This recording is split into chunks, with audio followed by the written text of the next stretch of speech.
Para la ponencia de hoy tenemos a la universitaria Ana Rubí Plasencia Dueñas, quien es pasante en el programa Two for Research de IETSI 2022, quinto superior de la Facultad de Medicina Humana en la Universidad Nacional Pedro Ruiz Gallo. Obtuvo el primer puesto en trabajo de investigación en la Jornada Científica Regional Norte 2021. Fue pasante en investigación clínica y epidemiológica con mención en cirugía bariátrica en la Clínica Avedaño y fue nuestra Past President Asociación UNPRG 2020. Vamos a dar inicio y recordarles también que al finalizar la ponencia vamos a tener una pequeña trivia académica para que puedan afianzar sus conocimientos aprendidos el día de hoy. Bien, Rubí, te doy pase para que puedas iniciar tu ponencia.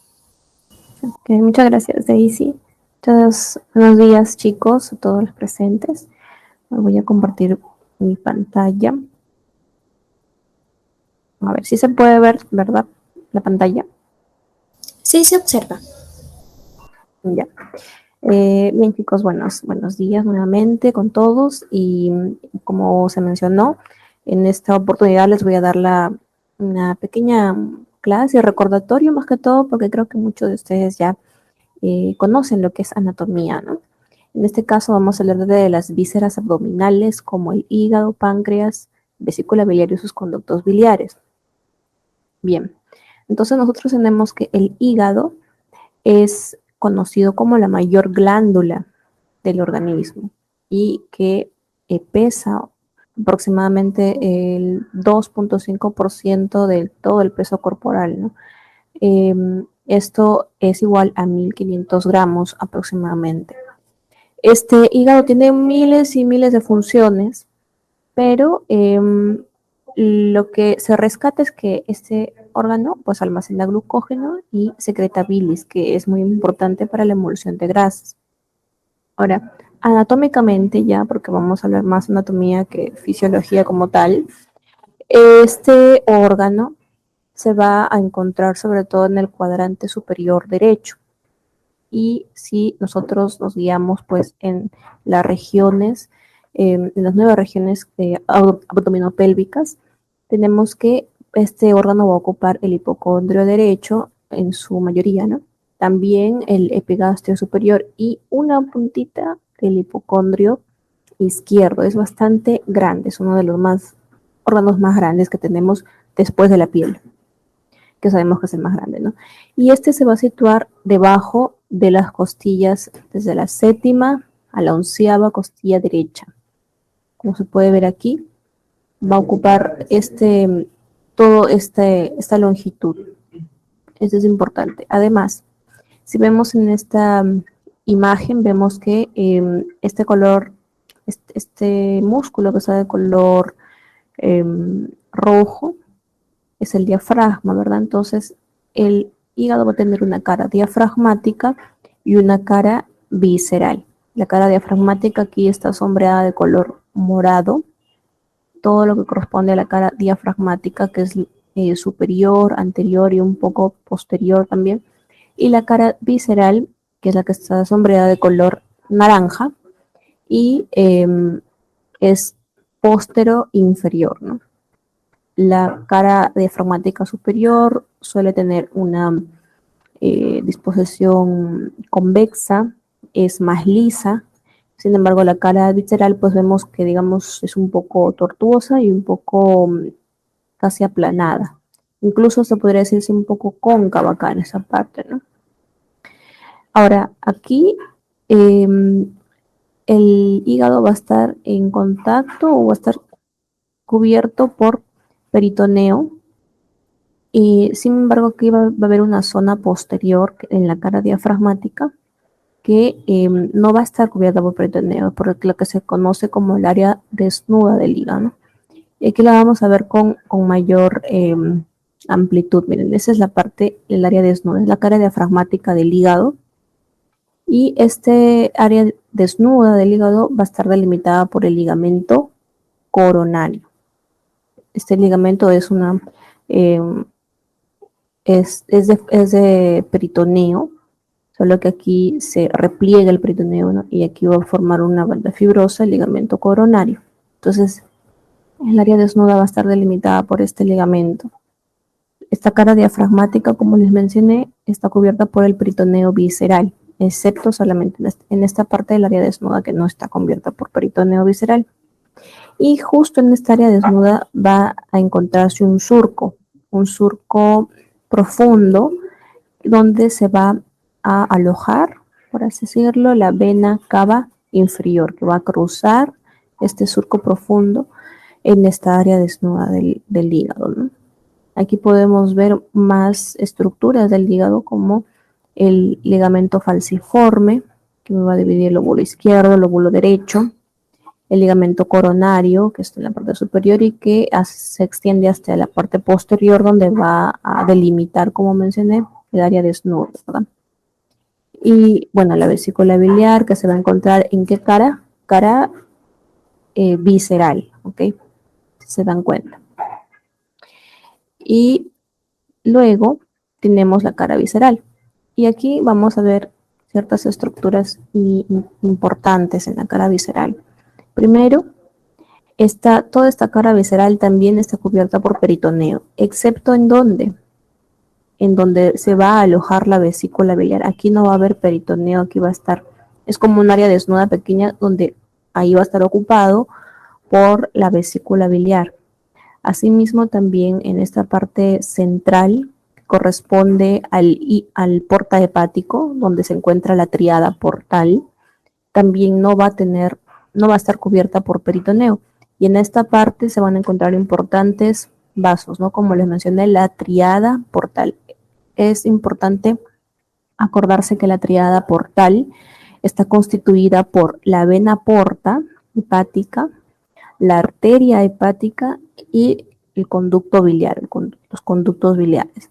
Es importante en esta tríada portal mencionarla, que se encuentra en la cara visceral del hígado. ¿Ok? Y bueno, aquí también van a ver otras estructuras, por ejemplo, la fisura umbilical, donde va a estar el ligamento redondo, que anteriormente en la vida fetal era o constituía la vena umbilical, ¿no? Que luego ya se formó el ligamento redondo y se va a encontrar también en la parte visceral. Asimismo, también la cisura de Haller o cisura transversa, que, como les mencionaba aquí, se va a ocupar por el hilio hepático. Si se dan cuenta, aquí en esta foto se va a formar como una especie de H entre esta fisura, el ligamento venoso con el ligamento redondo, aquí esta otra, el surco de la vena cava inferior, y también eso va a ser los palitos del H, se podría decirle, y la parte transversal ya completaría lo que es una H. ¿Por qué es importante esto? Porque esto va a ayudarnos a identificar ciertos lóbulos del hígado, ¿no? El lóbulo anterior, que es el lóbulo cuadrado, que está por delante del el porte hepático de la tríada portal, y posterior el lóbulo caudado. Y luego acá el lóbulo izquierdo, y todo esto, el lóbulo derecho, el lóbulo derecho incluye el lóbulo cuadrado y el caudado, ¿no? Entonces es importante estas estructuras, porque me van a permitir dividir al hígado en lóbulos. Asimismo, el hígado tiene su segmentación. La segmentación del hígado es un tanto complejo, solo mencionar que hay 8 segmentos hepáticos. Si se dan cuenta, vamos a ver la imagen para poder, porque todo esto es más visual. De la vena cava inferior, sale una vena hepática derecha, una vena hepática izquierda y una vena hepática intermedia. Ahora, esta vena hepática derecha, la vena hepática izquierda y la intermedia me van a permitir dividir al hígado en 4 zonas verticales, ¿verdad? Si se puede ver, incluso aquí se ha colocado de colores. en 4 zonas. Si se dan cuenta, lo que divide son estas venas: vena hepática derecha, la vena hepática intermedia y la vena hepática izquierda. Esto me permite dividir al hígado en 4 segmentos, ¿no? Principalmente en 4 segmentos verticales. Ahora, luego se puede dividir al hígado transversalmente. Solo el segmento, estos 3, ¿no? Porque este tercer segmento vertical, ese no se va a dividir. Si lo vemos de una vista anterior, no se va a dividir. Entonces, solamente se va a dividir estos otros 3, ¿no? Que se ven en colores: el color amarillo, el naranja y el verde. Y esta división va a darse sobre todo por la irrigación o por el drenaje venoso de la porta. Si se dan cuenta, aquí está la triada portal: la vena porta, la arteria hepática propia, el conducto biliar. Bueno, el conducto biliar, la vena porta y la arteria hepática propia, todo este bloquecito llamado triada portal va a tener sus ramas para cada uno de los segmentos.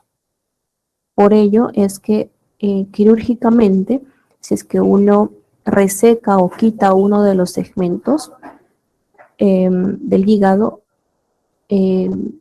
no va a comprometer la irrigación, ni el drenaje venoso, ni el drenaje tampoco de bilis del resto del hígado, porque cada segmento tiene su ramita de irrigación, su ramita de drenaje venoso y su ramita de drenaje de bilis. Esa es la importancia quirúrgica de conocer los lóbulos hepáticos. Es importante que lo tengan en cuenta, porque cuando ya lleven cirugía, más adelante les va a servir. En general, toda la anatomía abdominal les va a servir bastante en lo que es cirugía general. Ahora, entonces, sabiendo eso, esa es en la vista anterior. Vamos a nombrar a cada lóbulo con un número romano. Y vamos a empezar desde la parte izquierda. El superior va a ser el número 2, el de abajo va a ser el número 3. Luego el que le sigue, todo esto va a ser el número 4. Luego vamos así en sentido horario. En sentido horario, claro. Vamos a hacer 2, 3, el 4, luego el 5, 6, 7 y 8. En ese sentido va a ser nombrado los lóbulos. Ahora, en la parte posterior del hígado, recuerdan que esta es la parte, digamos, posterior inferior del hígado, porque es la cara visceral. Aquí teníamos estos lóbulos, ¿verdad? El lóbulo caudado, el lóbulo cuadrado, que no se ven en la parte anterior. Entonces, este lóbulo caudado va a formar lo que es el segmento 1. Si se dan cuenta, aquí no iniciamos en 1, sino iniciamos en 2, 3, 4, 5, 6, 7 y 8. Y aquí, si lo abrieron un poco, vemos acá el 1, que vendría a ser el segmento, el lóbulo caudado junto. Entonces, el lóbulo caudado también se considera un segmento hepático, lo que hace al final 8 segmentos, y ese es el segmento 1, ¿ok? Bien, ahora vamos a entrar al páncreas. El páncreas también es una glándula digestiva, se considera una glándula digestiva accesoria, es retroperitoneal y va a encontrarse o recubrir los cuerpos vertebrales L1 y L2.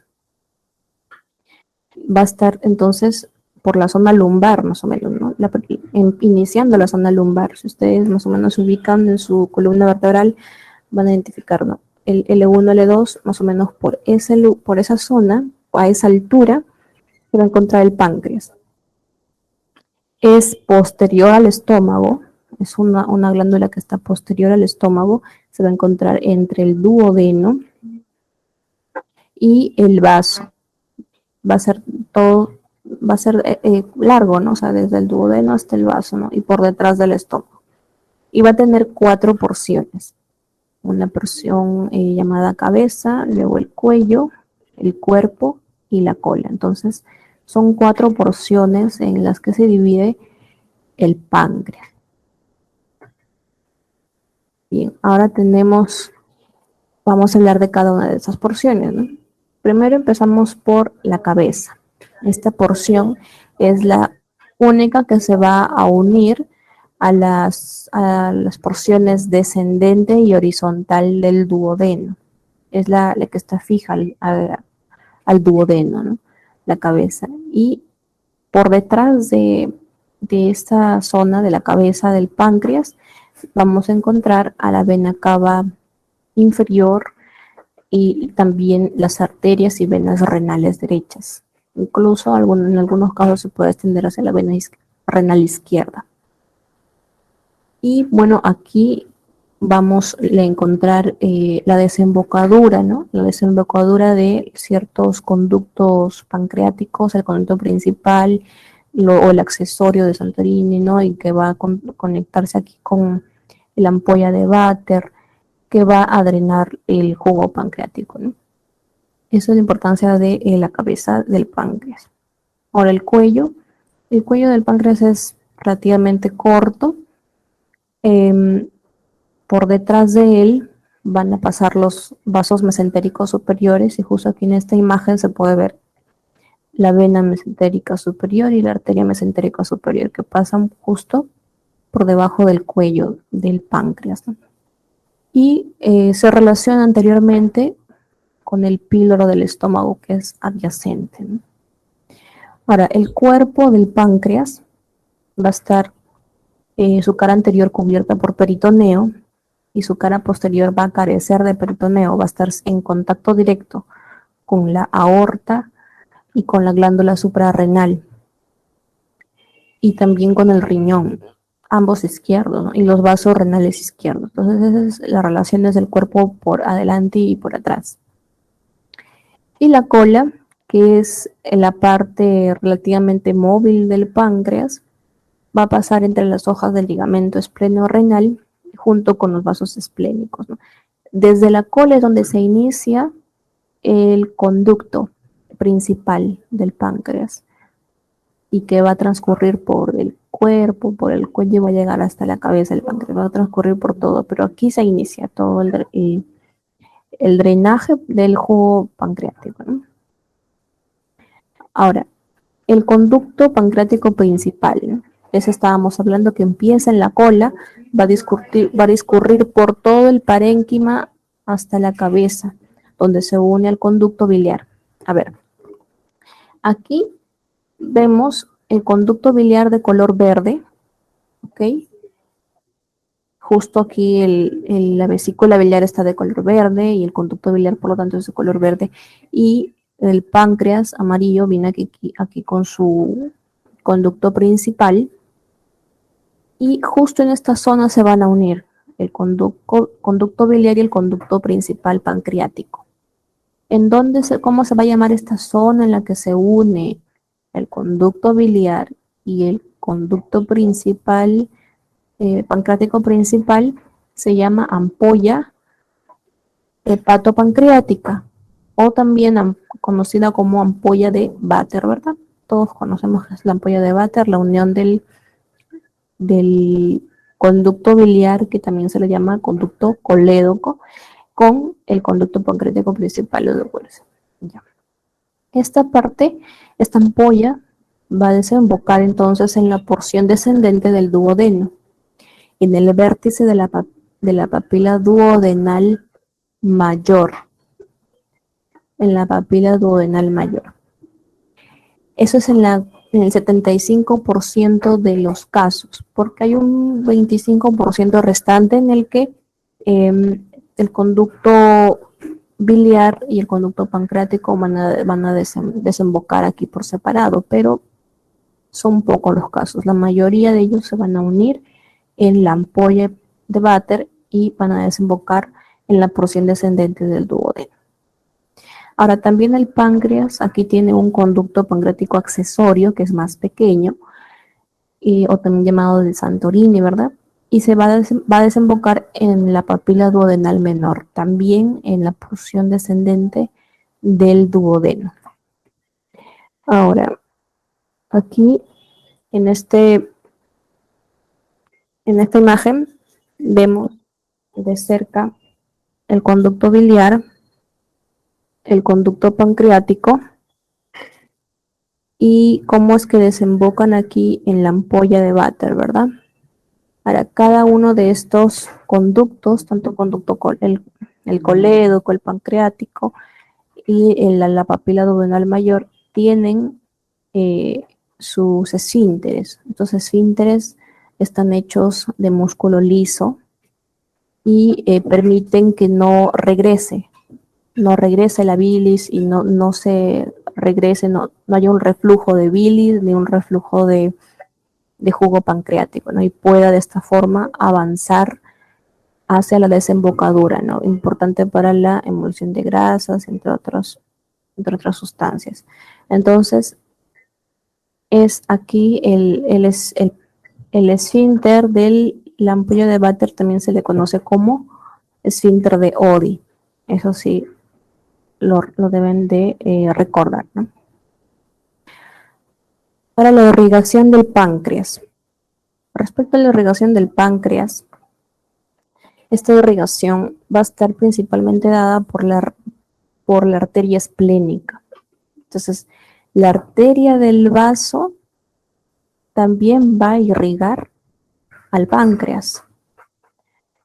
Se dice que 10 ramas de la arteria esplénica van a irrigar sobre todo el cuerpo y la cola del páncreas. Entonces la arteria esplénica que da sus ramitas y va a irrigar y va sobre todo esta parte del cuerpo y la cola del páncreas, ¿no? Y en la parte del cuello y la cabeza va a haber unas arcadas formadas por varias arterias, sobre todo las arterias pancreático-duodenales superior, anterior y posterior. También ramas de las arterias gastroduodenal, de las arterias pancreático-duodenales, incluso ramas de la arteria mesentérica superior, que también van a ir por aquí a dar sus ramitas para irrigar la cabeza del páncreas, ¿no? Y no solamente en la parte anterior, sino también en la parte posterior. Vemos aquí, por ejemplo, ¿no? Esa es la arteria hepática común, de la cual sale una ramita llamada arteria gastroduodenal. Y las ramas de la gastroduodenal son las que pueden irrigar aquí el páncreas, ¿no? Pero, como mencionaba principalmente, las ramas de la arteria esplénica son las que van a irrigar el páncreas, ¿no? Y en la cabeza, bueno, hay varias arterias que pueden generar su irrigación. El drenaje venoso, obviamente las venas pancreáticas, sobre todo ramas de la esplénica también y de la mesentérica superior, es la mesentérica superior. Entonces, la mayoría de estas va a drenar o va a desembocar en la vena esplénica. Esta es la vena esplénica, una gruesita que está por detrás del páncreas. Ahí van a desembocar la mayoría de las venas pancreáticas, donde va a drenarse ahí, y esto ya va a drenar hacia la vena porta hepática, etcétera, ¿no? Entonces, la principal desembocadura del drenaje venoso en el páncreas es hacia la vena esplénica. Ahora, en el drenaje linfático del páncreas, casi todos los vasos linfáticos del páncreas van a terminar en estos nódulos de color celeste llamados los nódulos pancreatoesplénicos, que se van a encontrar a lo largo de la arteria esplénica. Y ahí es donde va a desembocar la mayoría donde se va a realizar el drenaje linfático de la mayor parte del páncreas. Y estos vasos o nódulos linfáticos pancreatoesplénicos van a drenar a los mesentéricos superiores o a los pilóricos y de estos va a drenar a los hepáticos o de los hepáticos a los celíacos y así, siguiendo estas flechitas, ¿no? Sobre todo esto, los nódulos pancreatoesplénicos van a ser los principales nódulos de drenaje linfático del páncreas. Si se dan cuenta, el páncreas y el vaso prácticamente están irrigados casi por lo mismo, la arteria esplénica, luego el drenaje linfático también hacia la vena esplénica, y luego también el vaso y el páncreas también hacia los nódulos pancreatoesplénicos. Están bastante unidos a estos ambos órganos. Y la inervación del páncreas va a estar dada principalmente por los nervios vagos y los esplénicos abdominopélvicos. Y van a haber tanto fibras simpáticas como fibras parasimpáticas, que son de color verde, ¿no? Los cuales van a formar plexos simpáticos y parasimpáticos que se van a encontrar aquí en el páncreas, ¿no? Y estas fibras se van a distribuir sobre todo en las células acinares y los islotes pancreáticos, ¿no? Que es importante para dar estímulos para la secreción del jugo pancreático, de las hormonas de los islotes pancreáticos, ¿no? Bien, y ahora respecto a la vesícula biliar. Este órgano, ¿no? Es, como les mencioné, va a estar encontrado aquí justo en una parte que no está cubierta por peritoneo, se va a encontrar en la cara visceral del hígado, y ella se va a encontrar aquí en esta fosa de vesícula biliar que está en la cara visceral del hígado, y va a tener una forma, o tiene una forma de pera, puede contener hasta 50 mililitros de bilis. El peritoneo rodea por completo su fondo y se une a su cuerpo y su cuello al hígado. Y su cara hepática se une al hígado mediante una cápsula fibrosa, porque no va a tener el peritoneo. Solo está cubierto por acá el peritoneo, pero aquí, al unirse con el hígado, no hay peritoneo, entonces va a haber una cápsula fibrosa que los une. Entonces, la vesícula biliar es principalmente de almacén. Es un almacén del hígado, donde se va a almacenar todo lo que es la bilis, ¿no? Aquí vemos que tiene diferentes partes. Tiene un fondo y tiene un cuerpo y también un cuello por acá. Ahora, el fondo es el extremo ancho que se va a proyectar desde el borde hepático inferior en el extremo del noveno cartílago costal, más o menos al nivel del noveno cartílago costal. Ahí se va a encontrar. El cuerpo es la porción principal de la vesícula y está en contacto con la cara visceral visceral hepática, con el colon transverso y también con la porción superior del duodeno. Y el cuello es un extremo ya estrecho. Esta parte más estrecha es el cuello. Y se dirige hacia el porta hepático, ¿no? Tiene una forma de S y esta se va a formar. De aquí es donde va a salir, ¿no? El conducto cístico. Este conducto cístico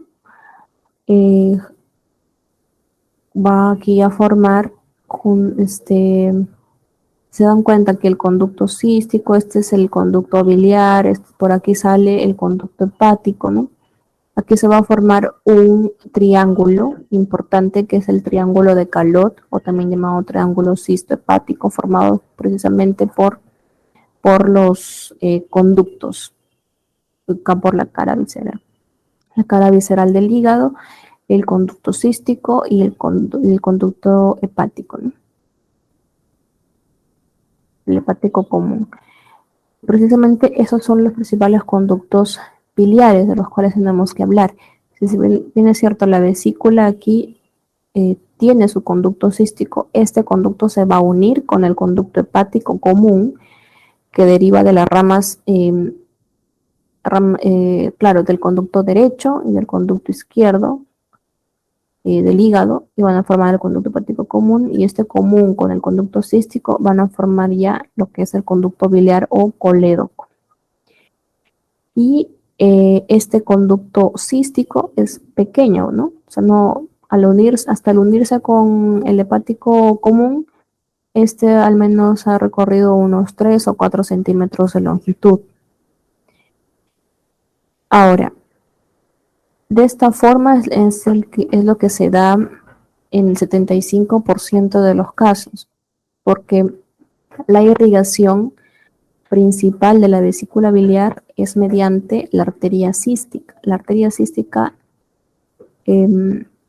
da la principal irrigación de la vesícula biliar. Por ello es que si es que quirúrgicamente se quiere eh, resecar la vesícula biliar, si se quiere sacar la vesícula biliar, la arteria principal implicada para hacer, donde se debe realizar clampaje, el clampaje quirúrgico para poder resecar la vesícula, debe ser obviamente la arteria cística, porque es la única que le va a dar irrigación a la vesícula biliar. Por ello es que aquí se debe clampar en la arteria cística, ¿no?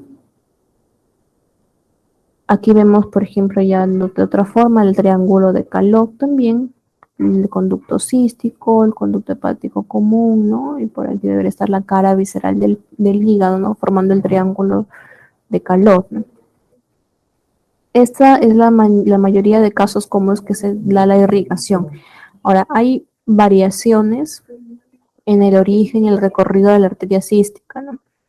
Esta es la arteria cística y puede darse de esta forma, ¿no? Si es en el 0.5% de los casos, la arteria cística va a llegar por acá y luego solamente va a irrigar esta parte. Ahora, otra forma es que la arteria cística va a formar aquí como, o va a emerger de una especie de plexos arteriales en el cual los cuales van a dar origen a la arteria cística, ¿no?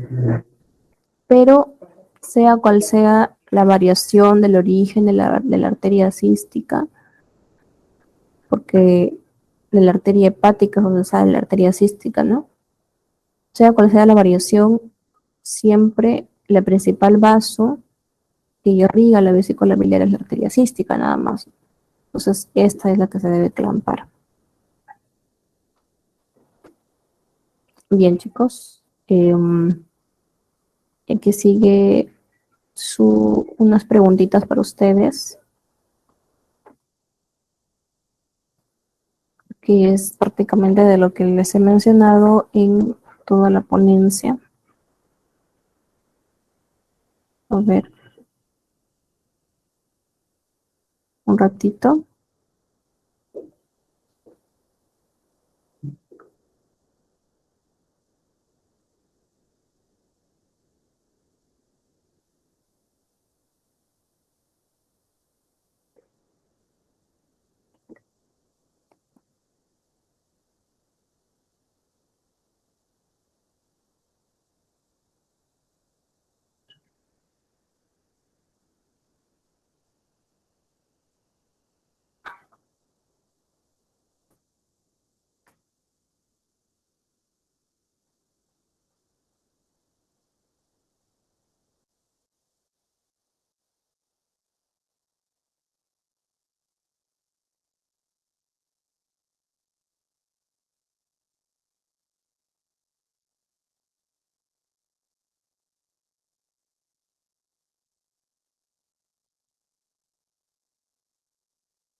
Daisy, ¿estás ahí?